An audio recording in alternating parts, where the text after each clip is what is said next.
Маж тежок 130 килограми прв се оперираше од прекумерна тежина на државен трошок. На клиниката за дигестивна хирургија е направена првата баријатриска интервенција, односно хирушка техника за стеснување на желудникот. Пациентот е во добра здравствена состојба по само 2 дена болничко лекување по операцијата. Хирурзите успешно трансплантирале црн дроб и 2 бубрега од почина дарител, а дополнително се отстранети коскени ткива и лигаменти. Лекарите од тимот кои учествувале во трансплантацијата се задоволни од успешноста и апелираа трендот на органодарителство да продолжи со позасилено темпо. На клиниката за дигестивна хирургија се извршени 2 сложени интервенции.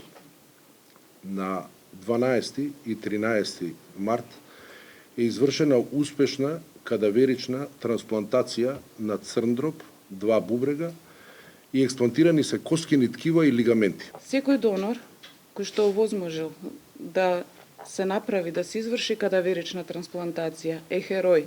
Меѓутоа тивок херој. Тие не можат да зборуваат за своите големи дела.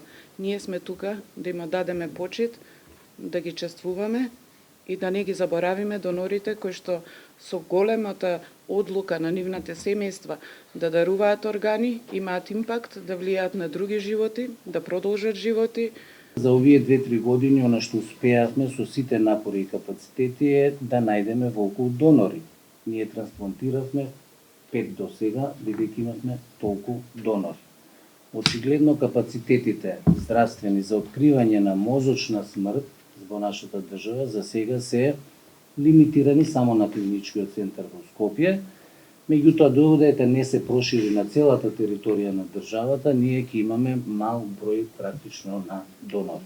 Од Фондот за здравствено осигурување велат дека фондот од јули досега испратил 5 пациенти во странство за трансплантација на црн дроб од жив донор.